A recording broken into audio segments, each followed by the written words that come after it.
जिला शोपियां में कई मुस्तहक कुंबों को IAY स्कीम से महरूम रखा गया है। दुनाट किलर में एक गरीब खानदान कसम पुरसी की जिंदगी गुजारने पर मजबूर है। देखिए खास रिपोर्ट।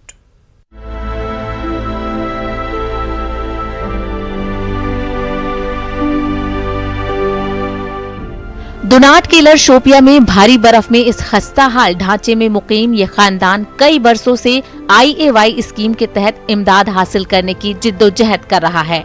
मोहम्मद सिकंदर नामी शख्स ने 5 बरस कबल इस स्कीम से मुस्तफीद होने के लिए दरख्वास्त दी थी। मिट्टी से बनी आरजी रिहाइश में इस खानदान को सख्त मुश्किलात का सामना है। सिकंदर अपने 5 बच्चों, बीवी और वालदा के साथ इस गैर महफूज शेड में कसम पुरसी की जिंदगी बसर कर रहा है। हम यही चाहते हैं कि हमें कुछ न कुछ गवर्नमेंट की तरफ से फायदा होना चाहिए कि हमारी तरफ भी कोई देखे। हम गरीब लोग हैं, अपनी रोजी रोटी करते हैं। जो 6 महीने बाहर के होते हैं उसमें रोजी रोटी अपनी कमा लेते हैं। जो ये 6 महीने होते हैं इसमें हम वो रोजी रोटी जो कमाए होते 10 रुपये वो लगा लेते हैं इसमें। तो हमारा कोई देखता ही नहीं है हमारी तरफ कुछ। क्या मुश्किलात है अभी क्या फिलहाल? अभी ये मेरा भाई है इधर, इसका ये 2 ढोका आप देख रहे थे, तो ये देखो बर्फ में डूबा हुआ है। अगर ज्यादा स्नोफॉल हो जाए तो इसको टूटने का भी बहुत ही खतरा है। सिकंदर की तरह ही इस इलाके में कई दीगर मुस्तहक अफराद मकान बनाने के लिए सरकारी इमदाद के मुंतजिर हैं। हालिया बर्फबारी के दौरान मिट्टी के ढांचों में रिहाइश पजीर इन लोगों को शदीद मुश्किलात का सामना करना पड़ा। इनका कहना है कि मौसम की खराबी के चलते यहाँ किसी भी वक्त कोई बड़ा हादसा पेश आने का खतरा लाहक रहता है। मिले मकान लो ना जियो टेक हो गए 4 साल की हो गई। मुझ बार इस कोठा थी ऊपर हो जाए बार फिर बाहर गम साया हमें भी आने गए इसके बीच काट गए जीन बच्चा निकाना। मुझ मुश्किलात है। अंदर एक कमरा उसके बीच 5-8 नफर हम सोवाए रात। बाथरूम ने कुछ नहीं हो कमर मदार द डिस कोई भी खानदार ना कार वाला ना किसी की गाड़ी है ड्राइवर की आप ड्राइवरी करे 3-4 बिना उसके ऊपर यह चंदी है 75 रुपया को तराक 5-70-80 रुपया तराक चावल हम ले नहीं सकता। स्टोर पर लेता नहीं, हम दुकान ते चावल ले। मुझ मुश्किलात है। चावा यो कोई मदद हो लोड़ा जियो टेक कोई भी मकान को केस तरह लोड़े तो मकान बनाता। निका निका बच्चा है, प्रॉब्लम बहुत है, 3 लड़की 2 लड़का।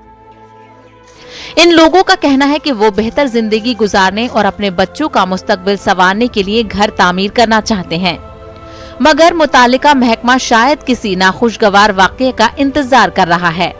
सिकंदर को APL फहरिस्त में रखने को महकमा फूड एंड सप्लाईज की जानिब से इस गरीब खानदान के साथ नाइंसाफी करार दिया जा रहा है। सिकंदर कमर के दर्द का भी मरीज रह चुका है। वो ज्यादा देर तक चलने से भी कासिर है। उम्मीद की जा सकती है कि इलाके के मुस्तहक अफराद को जल्द से जल्द महकमा देही तरक्कियात की जानिब से इमदाद फराहम की जाएगी। इसका मकान आप देखिए, इसका मकान बर्फ से टूटा हुआ है और उसके 4 बच्चे हैं, उसके माँ बाप यहाँ पे रहते हैं। हमने यहाँ पे जो फर्श देखा है काफी फर्श जो है गीला हो चुका है, बिल्कुल ये यहाँ पे रिस्क में रह रहे हैं। तो ऐसे में सरकार की जो दावे है, जो एडमिनिस्ट्रेशन दावे करती है कि हम इंदिरा आवास योजना के तहत जो है लोगों को घर देते हैं या दूसरी कोई स्कीम जो गरीबों के लिए है, वो जब ग्राउंड लेवल पे देखा जाएगा तो यहाँ पे बिल्कुल उसके बरक्स दिखाई दे रहा है। ये यहाँ पे इस कोठे में इस छोटे से डोक में कसम पुरसी की जिंदगी गुजार रहे हैं। जरूरत इस बात की है कि इंतजामिया को चाहिए वो जल्द से जल्द ऐसे लोगों के पास जाए जो वाकई डिजर्व करते हैं। इरशाद मलिक, न्यूज़ 18 उर्दू, दुनाड़ू, शुपियान। पुलवामा की नामवर शख्सियत और साबिक म्युनिसिपल चेयरमैन अब्दुल क़य्यूम मलिक गुज़िश्ता शाम इंतकाल कर गए। वो मुख्तसर अदालत के बाद अपनी रिहाइशगाह वाक़ई डलीपुरा पुलवामा में इंतकाल कर गए। मरहूम की वफ़ात पर कई सियासी और समाजी शख्सियात ने दुख का इजहार करते हुए कहा कि मरहूम ने पुलवामा को ज़िले का दर्जा दिलाने में अपना कलीदी रोल निभाया है। वो समाजी कामों में हमेशा पेश रहे। उनकी वफ़ात को बड़ा नुकसान करार दिया गया है। मरहूम की तदफीन डलीपुरा पुलवामा में अंजाम दी गई। मार्केट चेकिंग से लेकर तामीराती परमिशंस तक उन्होंने एक कामयाब एडमिनिस्ट्रेटर की हैसियत से municipal committee Pulwama notified area committee तब हुआ करती थी, उसके चेयरमैन का रोल निभाया। उनका ताल्लुक बज़ाहिर एक सियासी घराने से था, लेकिन वो सियासत में बहुत कम दिलचस्पी ले गए और एक समाजी वर्कर की हैसियत से ही उन्होंने पुलवामा के लिए बहुत कुछ कंट्रीब्यूट किया। आज वो यहाँ हमसे जुदा हुए, मुझे ज़ाती तौर इसका बहुत गम है। एक अच्छा रोल था यहाँ की एक मुस्बत सियासत में भी और समाजी जो है यहाँ जो सेक्टर है उसमें भी इनका बड़ा रोल था। तो एक बहुत ही नरम मिजाज के मालिक थे ये, तो आज पूरा पुलवामा जो मुझे लगता है सोगवार है इनके रुखसत होने पे, और अल्लाह ताला से यही दुआ है कि अल्लाह ताला इनको जन्नतुल फिरदौस अता करे। आगे बढ़ेंगे। सयाहती मकाम गुलमर्ग के आइस स्केटिंग रिंग में आइस रोल बॉल चैंपियनशिप का आगाज हो गया है। इसमें जम्मू कश्मीर की कई टीमें हिस्सा ले रही हैं। ये चैंपियनशिप कोविड रहनुमा खतूत के तहत खेली जा रही है। जम्मू कश्मीर में इस आइस रोल बॉल को 2014 में माहिर कोच मोहम्मद अशरफ डेजू ने मुतारफ कराया था। ये खेल हिंदुस्तान में फिलहाल सिर्फ जम्मू कश्मीर में ही खेला जाता है। हिंदुस्तान की नुमाइंदगी करने के लिए जम्मू कश्मीर से ही टीमें कौमी और बैनुल-अक़वामी मुकाबलों में हिस्सा लेने के लिए तैयार की जाती हैं। गुलमर्ग में हिस्सा लेने वाले खिलाड़ियों ने खुशी का इजहार किया है। गुलमर्ग में आइस रोल बॉल के तरबेती कोर्सेज भी मुनक्किद करवाए जाते हैं। खिलाड़ियों ने अपील की है कि इस खेल के फरोग के लिए खास तवज्जो दी जाए।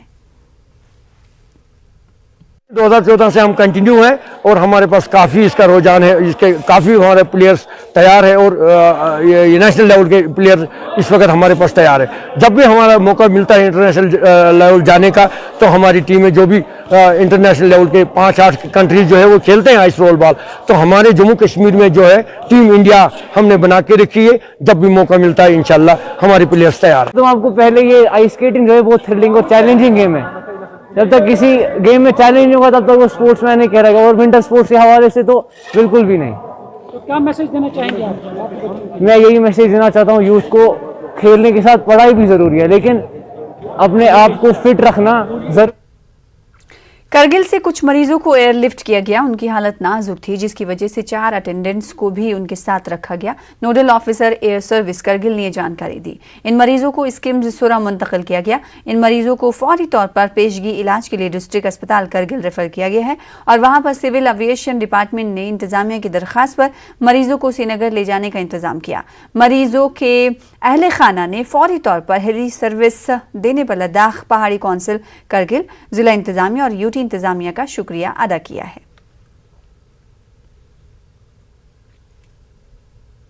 जिला पुंछ के सुरनकोट तहसील के गांव मोहरा बचाई के मुजफ्फर हुसैन शाह अपनी बीवी और बेटे की FSL रिपोर्ट का पिछले 4 महीने से इंतजार कर रहे हैं। मुजफ्फर हुसैन की बीवी शरीफा बेगम और 18 साल की बेटी ताहिरा कौसर मकान में आग लग जाने के नतीजे में फौत हो गए थे। उनकी मौत की FSL रिपोर्ट के लिए मुजफ्फर हुसैन पुलिस के यहाँ चक्कर काट काट कर थक चुके हैं। इन्होंने बताया कि 6 और 7 अक्टूबर की दरमियानी शब उनके मकान में हौलनाक आग लग गई थी। लाशों का सुरनकोट अस्पताल में पोस्टमार्टम किया गया था, लेकिन आज तक जम्मू से FSL रिपोर्ट नहीं मिल पाई है। अब मुजफ्फर अपने बाकी बच्चों के लिए अपना घर दोबारा तामीर कराना चाहते हैं। चाहता हूँ कि मुझे गवर्नमेंट की तरफ से जो रिस्पांस, कोई ना कोई रिस्पांस मुझे मिलना चाहिए। मेरी तहकीकात होनी चाहिए, मेरे मामले का कोई ना कोई हल होना चाहिए। कितने दिन हो गए?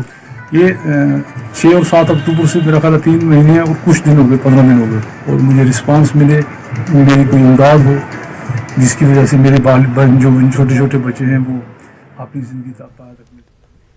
फौज ने अनंतनाग के वेसुगुंड काजीगुंड इलाके में तालिब इल्मों के लिए हथियारों और दिगर आलात की नुमाइश का एहतमाम किया। 9 राष्ट्रीय राइफल्स के ज़ेर एहतमाम इस नुमाइश में मुख्तलिफ स्कूलों के तलबा की बड़ी तादाद ने शिरकत की। तलबा ने हथियारों की जदीद तरीन टेक्नोलॉजी के बारे में मालूमात को काफ़ी सूदमंद करार दिया। फौज के मुताबिक ये प्रोग्राम नौजवानों को आने वाली भर्तियों और हथियारों की जदीद तरीन टेक्नोलॉजी के लिए प्लेटफॉर्म फराहम करते हैं। लोगों और तलबा ने फौज के इस मौके पर तारीफ की। ये फौज ने अनंतनाग के वेसु काजीगुंड इलाके में ये नुमाइश का एहतमाम किया था। और मैं आगरू से और हम Islamia model public high school से आए हैं, तो हम यहाँ यसु में आए हैं। तो ये इसका मकसद, यहाँ पे आने का मकसद यही है कि हमें यहाँ पे वेपन्स दिखाए गए, उनकी रेंज कैसी है, वो कैसे वेपन है, कहाँ से आते हैं, मतलब हमको सब कुछ दिखाया गया यहाँ पे। इसका मकसद यही है कि जब रिक्रूटमेंट निकलती है तो हम मतलब आगे जवान जो मतलब आर्मी में जाते हैं उनको थोड़ी पहले से ही नॉलेज मिलती है और थोड़ा इंटरेस्ट भी बढ़ता है। सबसे बड़ा जो मकसद ये था कि जो आज के जनरेशन बच्चे हैं नए, हमारे पास क्या हथियार हैं उसके बारे में बच्चों को जानकारी देना, और कि सबसे ज्यादा कि बच्चों की जो नई टेक्नोलॉजी है हमारी आर्मी के पास उनको ज्यादा से बच्चों को दिखा देना, उसके बच्चों वाले समझ सके हमारे पास क्या हथियार है हमारी इंडिया आर्मी के पास। ये है हमारा मकसद था, बच्चों को दिखाना। बांदीपुरा में आज यौम शोहदा के मौके पर शहीदों को शानदार खराज अक़ीदत पेश किया गया। इस हवाले से डीसी ऑफिस बांदीपुरा में एक तकरीब मुनक्किद की गई। इसकी सदारत डीसी बांदीपुरा डॉक्टर ओवैस अहमद ने की। तकरीब में मुख्तलिफ महकमों के अफसरान ने भी शिरकत की। उधर बांदीपुरा पुलिस की जानिब से भी शोहदा को खराज अक़ीदत पेश करने के लिए तकरीब मुनक्किद की गई। गुरेज के कंजल वन इलाके में फौज ने यौम शोहदा इलाके के पोर्टर्स के साथ मनाया।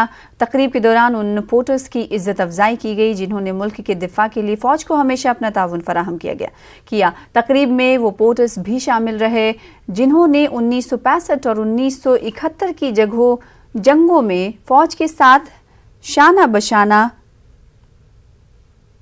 काम किया था। वहीं मुल्क के लिए अपनी जानें कुर्बान करने वालों की याद में जिला कुपवाड़ा में यौम शोहदा मनाया गया। एक अहम तकरीब डीसी ऑफिस कुपवाड़ा में मुनक्किद हुई। इसकी सदारत additional district development commissioner Altaf Ahmad Khan ने की। Assistant commissioner revenue Jauhar Ali, तहसीलदार कुपवाड़ा, सिविल इंतजामिया और महकमा पुलिस के अफसर व अहलकारों ने शिरकत की। ये तकरीब कोविड SOPs के तहत मुनक्किद हुई। उन मार्टियर्स की याद में 2 मिनट का साइलेंस किया और इसमें सायरन भी 2 मिनट के लिए बज गया। उन्होंने अजीम कुर्बानी दी है, हमें उनकी याद ताज़ा रखना चाहिए। वतन के लिए जो भी उन्होंने अजीम कुर्बानी दी है, तभी हम इस वक्त आज़ाद फ़िज़ा में हम फल फूल रहे हैं, हम एंजॉय कर रहे हैं डेमोक्रेटिक राइट्स, वो उनकी अजीम कुर्बानी की वजह से ही है। तो हमें एक शहरी के नाते हमें ये दिन याद रखना चाहिए। लद्दाख पहाड़ी काउंसिल के साबिक चेयरमैन अंजानी डॉक्टर सोनम दावा को उनकी बरसी पर याद किया गया। इस दौरान सोनम दावा की तस्वीर को अक़ीदत के नजराने पेश किए गए। मुख्तलिफ मजहबी रहनुमा खराज अक़ीदत पेश करने के लिए इस तकरीब में शामिल रहे। सोनम दावा की अजमत और उनकी हमाजहत शख्सियत के पहलुओं पर इस मौके पर रोशनी डाली गई।